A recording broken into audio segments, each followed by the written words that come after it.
Hello everyone, it's Taylor, and if you've already watched my intro video, then you know that this is my no-buy year. As this is the start of my no-buy year, I thought it would be really cool to film a few makeup collection videos so that you would know what I'm starting the year with. Today we're going to tackle blushes and bronzers, and you'll see as I take you through the collection that I don't have a gargantuan collection, but I definitely do have more than the everyday average makeup user needs in their collection. Let's go ahead and jump right in with blush. Now, blush is a hard category for me because for some reason I have always been so drawn to blush.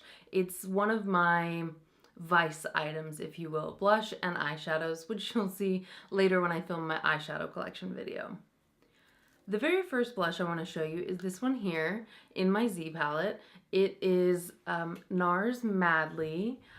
I love this blush. I think it's an absolutely perfect everyday blush, and it's just such an easy go-to. You can wear it with a number of different eye looks. I'm actually wearing it today, and I just feel like whether you're doing a cool eye look, warm eye look, it generally goes with everything pretty easily. Next up, I've got two mini Tarte blushes here. This one in Party and this one in Oasis. These are two pretty similar cool tone pink blushes, as you can see. Again, they're very easy for everyday wear. Because I am a little bit more cool in my undertone, I find that I can pair these with pretty much any eye look and get away with it. Next up, we have another really easy everyday nude, and that is Nude Pop by Clinique. I think you'll find a running trend here that I like blushes that are pretty easy to wear and a lot of nudie type colors. The other NARS blush that I have in my collection is Luster, and it's sort of this corally orangey color with a little bit of a shimmer through it. It's just such a beautiful color to wear during the summertime. It really enhances your glow and makes your cheeks look very bright and alive, if you will.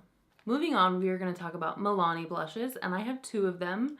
This one here is the Romantic Rose blush. It has this beautiful rose pattern on it, and I love this blush. I actually used to own this blush and Tarte Exposed, but I found that they were basically dupes for each other, and I didn't really care for how much building up the Tarte one took. So I went ahead and decluttered that out of my collection and kept this one because I find that it's pretty easy to get the color payoff on your cheeks. The other Milani blush that I have is the kind of tried and true YouTube favorite blush, which is Luminoso. I think pretty much everyone on YouTube either owns this or has owned it at some point. It's a really nice sort of peachy with a little bit of a pink to it, depending on when the blush was produced. Some people have a little bit more of a pink one, some people's is a little bit more peach, and mine is definitely more on the peach side. For my absolute most palest times of the year, this is a go-to for me. It's Pet Name by Sigma Beauty, and it's technically an aura powder. It is just so soft and really, again, it gives me that alive feeling on my cheeks, and I think you'll find that's another undercurrent in all my blushes. I like a lot with a soft sheen, and then even the matte ones, they do have to just bring some life to my cheeks without being too overpowering. I also have two Wet n Wild blushes. I have this one here in Rosé Champagne and this one in Apricot in the middle. Surprise, surprise, I have another soft nude sort of sheeny blush in my collection. Apricot in the middle also falls into that category of blushes that I am known to buy, and that is that peachy, orangey with a slight sheen in it. Again, it's a wonderful summertime blush, but also really any time of the year. I have two Becca blushes currently in my collection. I have Songbird here and Wild Honey here. They are, again, a peachy orange blush with a sheen running through it, and, wouldn't you know it, a nice nude everyday blush. I am very predictable, I guess, when it comes to blushes. The one thing to note about these Becca blushes is I don't think I'm ever going to finish them because it just takes like one tap into the blush and you can probably do your whole face with it. I like to go a little bit more heavy-handed with blush because I am so pale, so I definitely like to pack on the blush. So these are nice for that when I want a little bit more of a dramatic blush look. I also have this depotted blush here. This is Hot Mama by The Balm. I find that it's very similar to NARS Orgasm, except it's a little bit less pink, which for my skin tone I think works better. Again, I am cool toned, so I find that if things are too pink, they just are really unflattering on my skin tone. I really didn't realize how many dupes or similar colors I had in my collection until right now while I'm filming this. But that just goes to show why a know by year is so important, because we can sit down and take stock of the makeup inventory that we have, and we can make a plan for using things up and not bringing even more of the same stuff into our collections. All right, I do have a blush palette here. I'm trying my best to sort of block the mirror because I don't want that to mess with my focus, but I'll just show you maybe I'll do that for you. There we go. This is the Urban Decay Gwen Stefani blush palette, and I don't have a ton of use in this palette, to be honest, because I find that the packaging is quite cumbersome. It's not something I want to stick in my everyday makeup basket or even something I want to travel with. The blushes are very beautiful in this palette. The only one that well, maybe two that I don't really use, this darker one here and then this bubblegum pink one, they don't really suit my skin tone. If I'm mixing them, maybe with some of the other blushes, I can get away with it. But in general, I can only use 4 of the 6, which is another reason that blush palettes are kind of useless, because you're paying for product that you're probably not going to get the full use out of. One of the most expensive face palettes I've ever purchased is this Hourglass Ambient Lighting Edit, and I'm trying to show it to you so that it doesn't reflect, but unfortunately that's the nature of the packaging. This is the product that's inside of it, and as you can see, there are 3 face powders here and then 2 blushes and a bronzer here. The 2 blushes are on this side. I will say that I get more use out of this Pinkie glow blush as opposed to this more cool purple blush, but I do find that there's an appropriate time of year for me to wear this. It's just generally more in the winter time, whereas the middle one I can do all year round. While I do have this palette out, let's talk about this bronzer here, because holy moly, this is one of my favorite bronzers in my entire collection, and I think when I do finish this palette, and also when I finish my know by year, I will buy the full size of that bronzer, and that is Luminous Bronze Light for anyone who's interested. It is such a beautiful, I don't even know, like flawless, it's like you're not wearing bronzer. You just have like a warmth in your skin, and honestly, it's one of my favorite bronzers I own currently. If you watched my Project Pan intro video, you will know that I am working on this Too Faced Milk Chocolate bronzer, and it's just sort of the perfect, like, I want to say nothing bronzer, even though that doesn't really make sense. It just works so well with my skin tone. I can contour with it. I can do an all-over bronzing of the face. It's a very good sort of multitasking bronzing product. The other Too Faced bronzer that I have is this baked bronzer in the shade Sweet Tea, and this is another one that is just stunning. I will generally contour or do like a focused bronze with a matte bronzer, and then take a little bit of a fluffier brush and just put this all over my face, even a little bit right in the center of the face on my nose, and it gives me, again, this sort of like effortless warmth. The only thing I don't like is like this packaging is just huge. Again, very cumbersome and not something that I like to travel with or take with me on the go. I'm a little bit of a fiend when it comes to depotting powders, especially face powders, and I have this handy dandy Z palette here where my Hot Mama is stored. Also in the Z palette, I have this sculpting powder here from MAC. I believe it's just in the shade Sculpt. I have Havana from the ABH Contour Kit, a mini of the Too Faced chocolate bronzer, and then the Physicians Formula butter bronzer, just in the regular bronzer shade here. The Physicians Formula one I did not depot purposefully. The clasp on the packaging broke, so it would no longer stay closed, so I was forced to either throw it out or depot it, and I chose to depot it.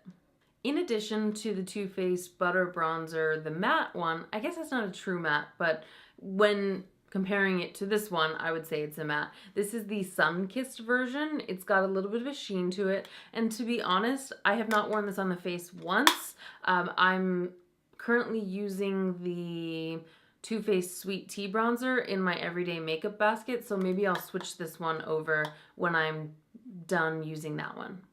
I have one mini here from Laura Mercier, and it's just in bronze is the name of it. This again is one of those sort of effortlessly bronzing colors. I like to wear this one in the summertime when I do have a little bit more of a tan because it's on the warm side, but it just makes you look so sun-kissed and glowy. It's a wonderful product, and the only drawback is I don't think that Laura Mercier is cruelty-free, so once I finish this one up, I'm not going to be able to purchase the full size, but hey, I'd rather have a cruelty-free collection, so that's fine by me. Another bronzer I have in my collection is by Makeup Revolution. It is this Vivid Baked Bronzer, and it's in the shade Ready to Go. I am not entirely sure how I feel about this bronzer yet.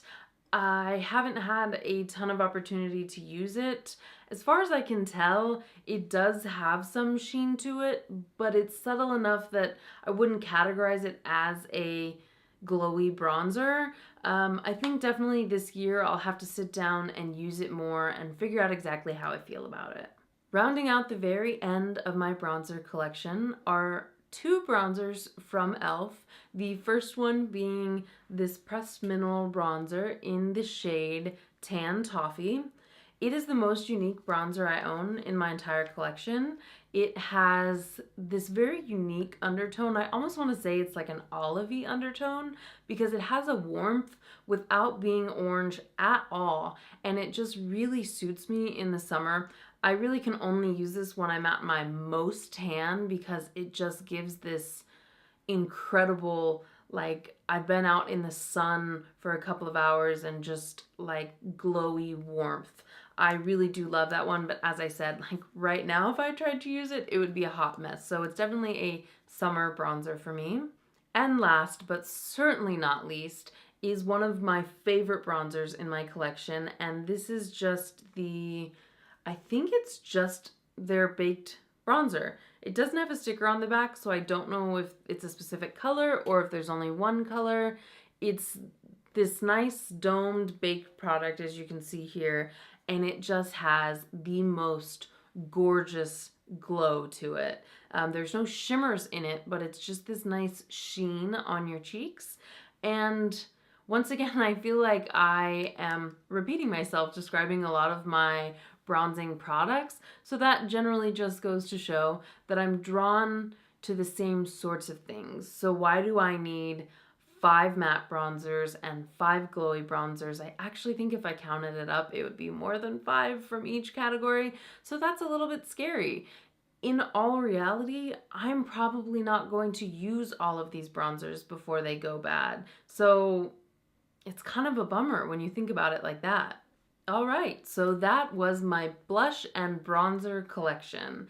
This is the first ever collection video I'm filming, so if it was a little bit all over the place or chaotic, I apologize. I'm going to learn from this and how I filmed it and hopefully get more streamlined and a little bit more organized for the next few. I will say, I'm not showing this collection because I want someone to watch it and aspire to own the collection size that I have. I promise you, it's not something to want. It's not something to lust after. Because as I just said, I'm not going to be able to use all of these up. Blush and bronzer, I think they're two of the products that take the longest amount of time to use up. And as you can see from looking at my collection, none of the bronzers I own currently have pan in them. And only one of the blushes that I own has pan, and it took me a significant amount of time to hit pan in that blush. So what I'm trying to say is don't overbuy blushes and bronzers. I know they're powder products and they last longer, but we only have 2 cheeks, 1 face. We can only use up so much of those types of products, and the rest are just gonna sit there sadly in our collection, waiting for some love and waiting to be used. If you've made it this far, thank you so much for sticking with me through my first collection video. I really do appreciate you watching, and why don't you let me know in the comments down below what you thought of the video, if there are any ways that I can improve it. Tell me about your blush and bronzer collections. Do you have any of the same ones that I have? What are your favorites in your collection? Let's get talking about our products, and let's look at our collections and really focus on using things up this year. Hello everyone, it's Taylor, and I'm going to be doing something new and exciting and a little bit nerve-wracking. I'm going to be embarking on a Project Pan in 2019.